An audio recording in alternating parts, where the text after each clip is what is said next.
nos vamos a ir a Beaumont, Texas. Pareciera que encaraba para el lado de Francia, pero no, nos vamos a la zona francesa, a Texas, y ahí, un 3 de abril de 1949, nace nuestro personaje de hoy, casi como un designio del destino, en una ciudad que es como la capital de la polución en Estados Unidos. Nace ahí, hay muchas muertes por esa causa, nace un tal Billy Bob Harrell. Su nombre no dice mucho, un hombre común, sus padres bastante apretados económicamente, se trasladan a Houston cuando él tiene 11 años buscando, justamente como el tipejo, instalar algún aire acondicionado, hacer algo y ganarse unos morlacos más. Van ahí, dicen sus familiares que el bueno de Billy no se destacaba por ninguna actividad extracurricular. Mira. Cumplía en la escuela, estaba mucho en familia, y si había algo en lo que por ahí se podía ver cierto fanatismo era en la religión, algo que lo acompañó hasta sus últimos días. Termina el secundario, Billy, ayudando a sus padres, por supuesto, hacía alguna changuita porque no alcanzaba la plata en la casa, se mete en el ministerio porque él quería ser como dos tíos de él que habían sido ministros en la iglesia pentecostal. Ajá. Entonces él se mete y pronto llega a ser pastor, y es bastante reconocido por su congregación. Por esos años conoce a Barbara Jean, una mujer tan diminuta que dicen que tenía que ponerse tacos para poder ser un poquito vista, incluso al lado de un marín. Porque Billy era robusto, hacía también anaeróbicos, era robusto y tenía un buen porte, había sido contratado para ser marín, pero lo dan de baja. En unos años lo dan de baja. Parecía que el gen de la pobreza estaba instalado generación tras generación. No daba pie con bola. Justamente, Barbara Jean se casa con él, le da 3 hijos y su gran preocupación era darle de comer a estos 3 chicos. Era complicadísimo porque las finanzas no le daban los papeles. Lo habían despedido de 2 trabajos y terminó aceptando un trabajo ya treintañero, largo, como repositor en Home Depot, la casa de materiales para el hogar, ferretería y demás. El tipejo estaba trabajando ahí, pero aún así no le alcanzaba la plata. Con 3 chicos, era desesperante. Y entonces él... Estaba como Urtubey. Estaba muy parecido a Urtubey. El miércoles y sábado, cuando podía acobachar algún dólar extra, iba como el tipejo a un kiosquito, digamos, y jugaba un boleto a la lotería, siempre teniendo presente la necesidad de sus hijos, porque jugaba combinando las fechas de nacimiento de los hijos. Cuando no hacía esto, dejaba que el Estado se ocupara de su suerte. Por una computadora, tiraban los números y jugaba eso. Un poco nos pasa a todos, ¿no? Todos dejamos en manos del Estado. Sí. Entonces, un sábado de junio de 1997, está en el modesto living de su casa, el bueno de Billy, abre el diario y lo que ve lo deja mudo. Uno por uno, los números del loto de Texas coincidían con el boleto que él había jugado el sábado anterior. No eran las fechas de nacimiento de sus hijos. El Estado aleatoriamente le había hecho ganar. Esa coincidencia solo podía significar una cosa: que él y la diminuta Bárbara eran los únicos ganadores del premio mayor de $31 millones. Pocos días después... 31 millones de dólares de... 1997. Motor. Pocos días después, el tipejo, ya olvidándose de sus aprietos económicos, con un séquito compuesto por su familia, por el ministro, que no se le iba a perder, por el abogado, que tampoco se le iba a perder, Ese menos que menos. van a Austin, Texas, a cobrar el primero de los 24 cheques por $1.24 millón. Entonces, el tipejo deja atrás la pobreza, se compra un rancho de los que ustedes pueden haber visto en tantas series de Texas. Sí, la Ponderosa. Un estilo La Ponderosa se compra. ¿Saben qué se compra? Una docena de casas. Además, para él, para su familia y parte de la iglesia, se compra una docena de autos como los que estamos viendo. Reparte para él, para la iglesia, para su mujer, para sus hijos. Está con 47 años, el querido Billy se convierte en un hombre millonario. Ya nunca más iba a tener que mendigar, sufrir, felizmente casado, va a poder darle un estudio como se debe a sus hijos y podemos decir que estaba dispuesto a sentarse en su rancho de Texas a contar los fajos de dólares. Sí. Estaba en lo mejor de su vida. Y a seguir ejerciendo su bondad. Y a seguir en lo que a él le gustaba, en su pasión, que era ser pastor en la iglesia pentecostal.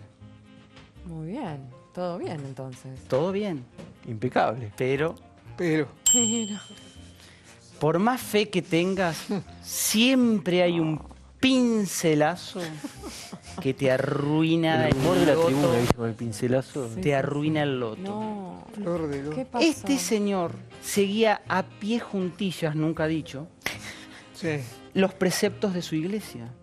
Entonces todos los de la congregación le venían a pedir dinero y el Señor empezó a regalar. No. Era el hombre demasiado bueno. Que cumplía, Empezó, pero ¿por qué? Porque decían que tenía que cumplir con eso. por supuesto, con la ayuda al prójimo. No La se podía mayoría negar. de las religiones lo tienen como una... Claro. Como un precepto. Como un Claro. precepto, Claro. y el Señor lo cumplía. Hay muchos que por ahí ganan el loto y no lo cumplen, pero este hombre era demasiado bueno. Lo Pero dicen que cumplía. no hay que darles peces, sino enseñarle a pescar. Bueno, le daba peces. Pejerreyes, algún salmón que sacaba, le empezó a dar a todos. Vertiginosamente empezó a declinar su cuenta bancaria. La diminuta estaba- Bárbara, que era diminuta, pero no, vamos a decir lo otro, Con B también. con B, le empezó a decir, escuchame una cosa, nosotros nos vamos a quedar sin un peso Claro. porque vos le estás regalando todo a la iglesia. No seas buenudo. Había reconstruido la iglesia, había hecho un montón de cosas, pero le seguían pidiendo y él daba. Él a nadie le decía que no. Todo el mundo que venía, él le daba plata. Bueno, destruyó su matrimonio. Lo deja la diminuta. Lo deja, y no solo lo deja, se lleva la mitad de lo poco que ya le quedaba. Uy, no. Y los hijos los ponen en contra de él, enojados. Nunca más Billy va a poder verlos porque toda para su familia está tanto. enojado, queda solo, apartado, con el temor de que por ahí pueda volver a la pobreza. Y un 22 de mayo de 1999, solo 20 meses después de haber ganado uno de los mayores premios de la lotería en los Estados Unidos, ¿saben qué hace Billy? Se encierra en el cuarto de arriba de su mansión y se suicida pegándose un tiro con su escopeta. Días antes le había dicho a su abogado, ganar la lotería fue lo peor que me pasó en la vida. Mira, Qué bárbaro. viste, mejor ser pobre. Y no ser bueno. Claro. Me da mucha lástima esta historia que pobre, la contás verdad. porque Es desgarrador. encima terminó del peor modo, porque yo pensé que bueno, había terminado pobre, Claro, pero pero- feliz. Pero vivo. Claro. Claro. Bueno,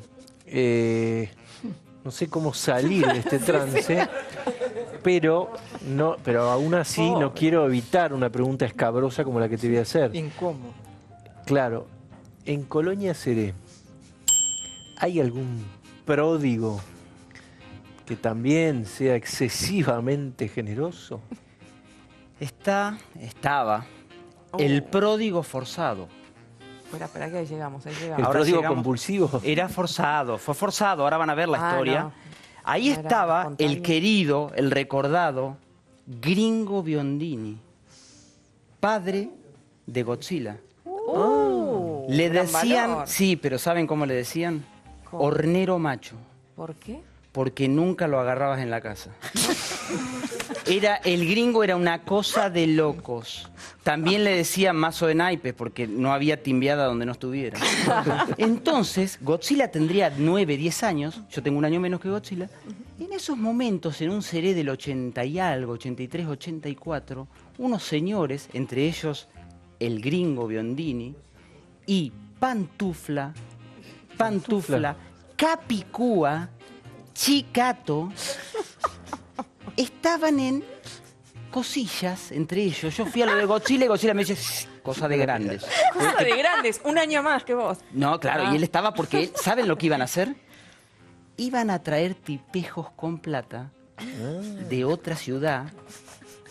Iban a organizar una timba clandestina en lo del Negro Brambila, en la Quinta. Todo prohibido. O sea, no podía. Ahí aparecía un policía y ibas en cana. O se incorporaba o... Y Godzilla, con 10 años, el padre le había dicho que se armara un barcito. No. Con Mingucha, que Mingucha era una cosa de locos. A veces iba a bailar con nosotros y no se podía ¿Varón o creer. mujer? No, varón, Mingucha. No, es Mingucha. Habían armado un barcito, me cuenta Godzilla, tenían Legui, Tía María, coca y whisky. Bastante No había bien. más. Dice, vodka no pidas, por favor. Gin tonic no había ni por casualidad. Armaron eso, pero claro, ¿qué era lo que yo veía que estaban haciendo en lo de Godzilla? Estos tipejos, gente grande ya, armando dados cargados. No. Entonces tiraban, tira el 7, salía el 7. Tira el 6, salía el 6. Era una cosa de loco. Y por ahí decía Biondini, decía, no, estos no me gustan, estos están fallando. Tírame los otros. Y así, toda la tarde, gente de 40 años. O sea, no laburaban, estaban en esa, preparando toda la estratagema para capturar a estos tipos y esquilmarlos. En lo del Negro Brambila, en la Quinta, a 200, 300 metros del pueblo. Entonces arrancan, pero ¿cuál era su idea superior? Porque ustedes imagínense una pequeña Chicago en la provincia de Buenos Aires. Timbas clandestinas. Donde el gringo se ha escapado por arriba de los techos, Esperá, ha sido esto ya cualquier prescribió, cosa. ¿no? Ya prescribió totalmente, años ya pasaron. Entonces ahí van a armar esta timbita, ¿para qué? Para comprar con lo que ganaran. Era toda una locura. El mejor caballo que había en la zona. Un yatasto de Seré, que en realidad era de la Rudé, en el norte de La Pampa. Siempre a esos lugares están a la orden del día. Se iban a ir a la Rudé y iban a comprar, una yegua era, la Gina María. Que Juan Carlos López en la carnicería ya decía, la Gina María no corre, vuela. Era impresionante la Gina María, se iban a llenar de plata, la iban a hacer correr a lo loco y el anhelo mayor era llegar acá. Soñaban con llegar acá, o mínimo la plata.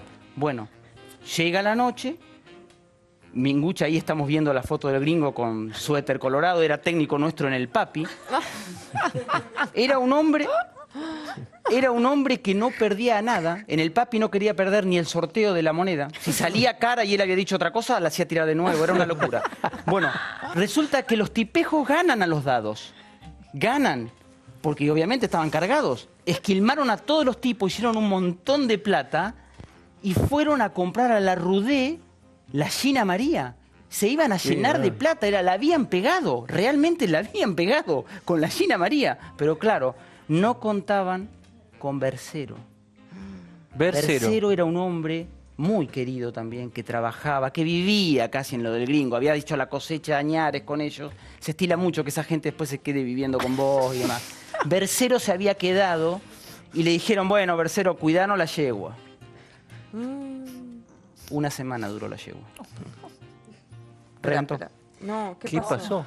Muerta. No, pero no me Bercero digas la eso. descuidó, se empastó, comiendo mucho, tomó agua de donde no tenía que tomar, valía oro. Ustedes no saben la plata que le habían sacado a esos tipos que habían ido a Seré. Así que se quedaron sin nada. Por eso digo que fue un pródigo forzado, el querido gringo Biondini recordado. Que está ahí, ¿no? Viste, ¿Cuál es? la Está ahí con codicia, Godzilla al lado. El de Colorado. Espera, ¿estás vos en Y esa estoy foto, yo también ¿no? con unos A cuantos ver si años lo menos. pueden identificar. Abran. Con un, Ahí allá está. estoy A abajo. ver si lo identifican. No cambiaste tanto, estás No, igual. para nada. ¿A dónde? ¿Qué es eso? Se gana otra lámina el que me reconoce. Bueno, Con dale, ese dale. equipo ganamos todo. Biondini era el Bianchi de Seré. No perdíamos nunca. Hasta psicólogo era el tipo. Antes de los partidos, como sabía que yo me ponía un poquito nervioso y demás, un día fue a casa y me dijo, hay una chica que está atrás tuyo. Jugá tranquilo, después tenés premio. Era una cosa. Y no era verdad. No, si era hornero macho. Él nunca estaba en la casa, era una cosa. Bueno, sé que perdieron todo. Perdieron todo, No, para pobre. cerrar, le pusieron, justamente a Hornero Macho, le pusieron escopeta fallada. ¿Por qué? porque siempre le sale el tiro por la culata. Terminó sin yegua, sin plata, sin Pobre nada. Gina María. Dice Godzilla, los únicos que hicimos plata esa noche fuimos Mingucha y yo, con el bar. Está bien, claro. Vendiendo tía María. Bien, bien. No está mal. Para una circunstancia así. Ojo, hay que recordar, Godzilla tenía 10 años. ¿eh? Sí, sí, Bien, bien. Todo era ilegal. Un emprendedor. Todo un emprendedor.